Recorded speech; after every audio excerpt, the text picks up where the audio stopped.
Nou julle, ek sal vra om so 'n paar vrae te antwoord, 'n paar video's te maak, oor vrae wat ouens vra vir my, oor kerk, oor die lewe, oor Christendom, oor die Bybel, wat dit ook al is, maar vanuit 'n Christelike perspektief. Goed, so die eerste vraag was van 'n onderwyseres, wat wil weet, is dit reg as 'n Christen mediese goed soos pille en so gebruik om uit depressie uit te kom of om net beter te voel en sulke goeders. En so hier is my antwoord, kort. Die mooiste voorbeeld vir my van iemand wat depressie gehad het en hoe God met so 'n persoon gewerk het, was Elia. Hy gaan lê in die woestyn, hy's moedeloos, en dis ook 'n mooi voorbeeld van hoekom ouens depressie kry, nee, ons dink die ou is maar net slap, of die ou is maar net dom, of die ou het nie so goed by hom, sy berings by mekaar nie. Maar kyk wat Elia gedoen het, hy het 'n groot trauma ervaar, en hy het mense doodgemaak. Hy was onder hierdie spanning konstant oor wat in sy volk aangaan, wat met sy lewe aangaan, droogte, die weduwee, al hierdie goeders is goed wat oor 'n termyn opgebou het, en toe die man wat baie naby aan God is, hy kon dit net nie meer hanteer nie, so daar gaan lê in die woestyn. So, as jy depressie het, gaan lees die lewe en voel beter oor jouself. Jy is nie 'n swak Christen nie, moenie dit glo nie, moenie eers daar gaan nie. Maar wat doen God, as hy kom by die ou met depressie? Dis wat God doen. God gaan na Elia toe, en hy werk holisties met Elia, né? Hy werk emosioneel met hom. God sê vir Elia, staan op, ruk jouself reg. En dis dalk nie die regte ding vir ons om dit te sê nie, maar dis hoe God met Elia praat. En so hy werk emosioneel, hy werk geestelik met Elia.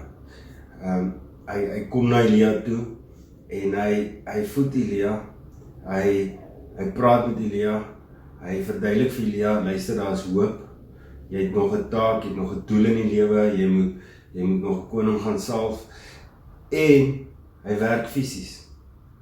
Hy gee vir Elia brood en water.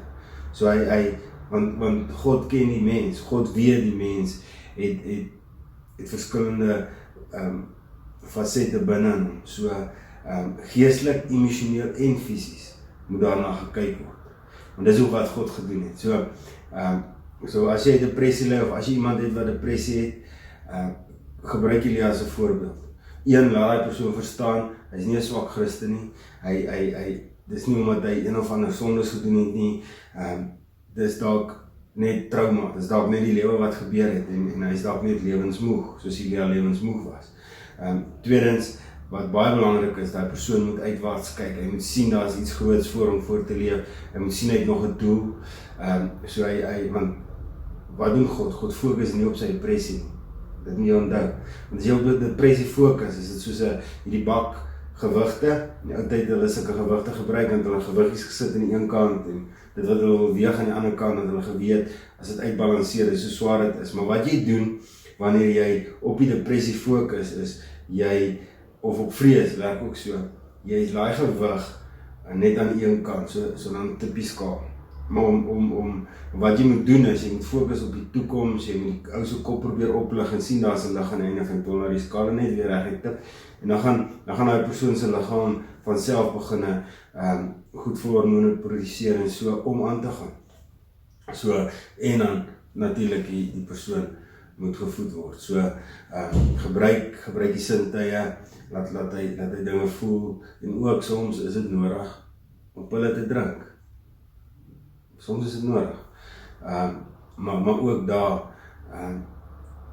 gaan na professionele mense toe, nie net, en gaan na, as jy kan, enigstens kan, gaan na professionele Christen, beraader of 'n sielkundige of 'n psigiater toe wat met jou die pad stap. So, jy kan nie net psigiater toe gaan nie, en dink jy gaan regkom nie. Jy kan nie net geestelik na toe gaan, of jy kan nie net jy probeer uit dit uitwerk nie, want dan sien jy net nog meer stres en nog meer op jou liggaam. So kyk holisties daarna en nie sleg voel. God gee wetenskap. En baie van die goed is wetenskap. Daar is formules, daar is jare se toetse, daar is regtig mooi goed wat God vir die ouens die wysheid gegee het en vaardig gemaak het om te doen. So, ja, dis kort. Kyk holisties en werk daar.